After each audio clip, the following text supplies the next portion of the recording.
ಸರ್ಕಾರದ ವಿರುದ್ಧ ಮೈತ್ರಿ ನಾಯಕರು ಪಾದಯಾತ್ರೆಯನ್ನ ಮುಂದುವರಿಸಿದ್ದಾರೆ.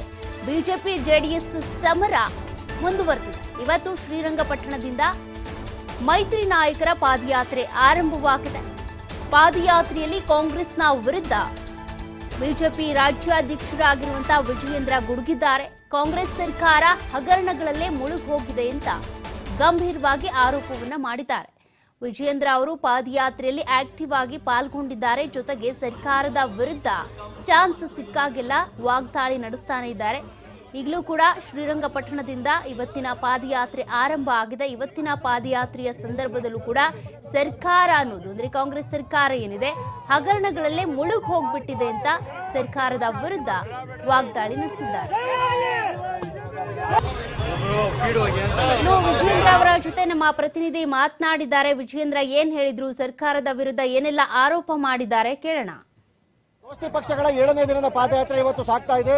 ಶ್ರೀರಂಗಪಟ್ಟಣದಿಂದ ಮೈಸೂರಿಗೆ ಸಾಗ್ತಿರುವಂತಹ ಇವತ್ತಿನ ಪಾದಯಾತ್ರೆಯಲ್ಲಿ 10 ಕಿಲೋಮೀಟರ್ಗಳನ್ನ ಕ್ರಮಿಸಬೇಕಾಗಿದೆ. ಸೊ ಇವತ್ತಿನ ಈ ಪಾದಯಾತ್ರೆ 100 ಕಿಲೋಮೀಟರ್ನ ಕ್ರಮಿಸಿ ಬಂದಿದೆ. ಈ ಬಗ್ಗೆ ರಾಜ್ಯಾಧ್ಯಕ್ಷರಾದಂತಹ ವಿಜಯೇಂದ್ರ ಅವರು ನಮ್ಮ ಜೊತೆ ಅನಿಸಿಕೆಗಳನ್ನ ಹಂಚಿಕೊಂಡಿದ್ದಾರೆ. ಸರ್, ಯಶಸ್ವಿಯಾಗಿ ತಮ್ಮ ಮೊದಲ ಪಾದಯಾತ್ರೆಯನ್ನ 100 ಕಿಲೋಮೀಟರ್ ಕ್ರಮಿಸಿ ಬಂದಿದ್ದೀರಾ? ಬಹಳ ಯಶಸ್ವಿಯಾಗಿ 7ನೇ ದಿನಕ್ಕೆ ನಾವು ನಮ್ಮ ಪಾದಯಾತ್ರೆ ಹೊತ್ತು ಪಾದಾರ್ಪಣೆ ಮಾಡಿದ್ದಾರೆ. ರಾಜ್ಯದ ಮೂಲೆ ಮೂಲೆಗಳಿಂದ ಇವತ್ತು ತಾಯಂದರು ನಮ್ಮ ಈ ಹೋರಾಟಕ್ಕೆ ಶಕ್ತಿಯನ್ನು ತುಂಬತಕ್ಕಂಥ ನಿಟ್ಟಿನಲ್ಲಿ ಸಾವಿರಾರು ಸಂಖ್ಯೆಯಲ್ಲಿ ಆಗಮಿಸಿದ್ದಾರೆ. ಹಾಗಾಗಿ ನಮ್ಮ ಹೋರಾಟಕ್ಕೆ ಒಂದು ದೊಡ್ಡ ಬಲ ಬಂದಂತಾಗಿದೆ. ಒಂದು ನಾರಿ ಶಕ್ತಿಯ ಬಲ ಇವತ್ತು ನಮ್ಮ ಹೋರಾಟಕ್ಕೆ ಸಿಕ್ಕಿದೆ. ತಾವು ಸತ್ಯ ಶೋಧನೆಗೋಸ್ಕರ ಸತ್ಯವನ್ನ ನಾವು ಹೇಳ್ತೇವೆ ಅನ್ನೋ ಉದ್ದೇಶದಿಂದ ಪಾದಯಾತ್ರೆ ಮಾಡ್ತಾ ಇದ್ದೀರಾ. ಆದ್ರೆ ಮತ್ತೊಂದು ಕಡೆ ರಾಜ್ಯ ಸರ್ಕಾರ ಸತ್ಯಮೇವ ಜಯತೆ ಅನ್ನೋ ಹೆಸರಿನಲ್ಲಿ ನಾವು ಸತ್ಯ ಹೇಳ್ತೀವಿ ಅಂತೇಳಿ ಇವತ್ತು ಸಮಾವೇಶನ ಮಾಡಲಾಗಿದೆ. ಮುಖ್ಯಮಂತ್ರಿಗಳು ಇವತ್ತು ಬಿಜೆಪಿ ಮತ್ತು ಜೆಡಿಎಸ್ ಭ್ರಷ್ಟತೆಯನ್ನ ಬಹಿರಂಗಪಡಿಸ್ತೀವಿ ಅನ್ನುವಂತ ಮಾತನ್ನ ಹೇಳ್ಕೊಂಡಿದ್ದಾರೆ.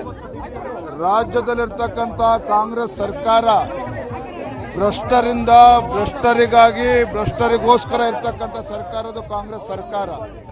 ಹಾಗಾಗಿ ಇಂಥ ಭ್ರಷ್ಟ ಸರ್ಕಾರವನ್ನ ಇವತ್ತು ಕೊನೆಗಾಣಿಸಬೇಕು. ರಾಜ್ಯದ ಜನರಿಗೆ ನೆಮ್ಮದಿ ಸಿಗಬೇಕು, ಅಭಿವೃದ್ಧಿ ಕೆಲಸ ಆಗಬೇಕು. ಹಾಗಾಗಿ ಈ ಸರ್ಕಾರವನ್ನು ಕಿತ್ತೋಗಿರ್ತಕ್ಕಂಥ ಕೆಲಸ, ಇಂಥ ಭ್ರಷ್ಟ ಮುಖ್ಯಮಂತ್ರಿಗಳನ್ನ ಕಿತ್ತಾಕ್ತಕ್ಕಂಥ ಕೆಲಸ ನಾವು ಕೈ ಹಾಕಿದ್ದೇವೆ. ನಾಳೆ ತಾವು ಸಮಾವೇಶವನ್ನ ಮಾಡ್ತಾ ಇದ್ದೀರಾ. ರಾಜ್ಯ ಸರ್ಕಾರಕ್ಕೆ ತಾವು ತಿರುಗೇಟನ್ನು ಕೊಡ್ತೀರಾ ಅನ್ನುವಂಥ ನಿರೀಕ್ಷೆಯಲ್ಲಿ ಕಾರ್ಯಕರ್ತರಿದ್ದಾರೆ. ನಾವು ರಾಜ್ಯ ಸರ್ಕಾರಕ್ಕೆ, ಮುಖ್ಯಮಂತ್ರಿಗಳಿಗೆ, ನಾಡಿನ ಜನರ ಪರವಾಗಿ ಅನೇಕ ಪ್ರಶ್ನೆಗಳನ್ನು ಕೇಳಿದ್ವಿ. ಅದಕ್ಕೆ ಉತ್ತರ ಸಿಕ್ಕಿಲ್ಲ. ಅವ್ರು ಉತ್ತರ ಕೊಡೋದಕ್ಕೆ ಸಾಧ್ಯನಲ್ಲ. ಯಾಕೆ ಅಂತ ಹೇಳಿದ್ರೆ ಭ್ರಷ್ಟಾಚಾರ, ಮೈಯೆಲ್ಲ ಭ್ರಷ್ಟಾಚಾರ ಮಾಡ್ಕೊಂಡಿರ್ತಕ್ಕಂಥ ಕಾಂಗ್ರೆಸ್ ಸರ್ಕಾರ, ಮುಖ್ಯಮಂತ್ರಿಗಳು ಉತ್ತರ ಕೊಡೋದಕ್ಕೆ ಸಾಧ್ಯ ಆಗದೇನೆ ಓಡೋಗ್ತಾ ಇದ್ದಾರೆ. ಹಾಗಾಗಿ ನಾಳೆ ದಿನ ನಮ್ಮ ಹೋರಾಟ ಅಂತಿಮ ಘಟ್ಟದಲ್ಲಿರ್ತಕ್ಕಂಥ ನಮ್ಮ ಹೋರಾಟ ನಾಳೆ ಮುಖ್ಯಮಂತ್ರಿಗಳಿಗೆ ಚಾಟಿ ಬೀಸ್ತಕ್ಕಂಥ ಕೆಲಸ ನಾವು ಮಾಡ್ತೇವೆ.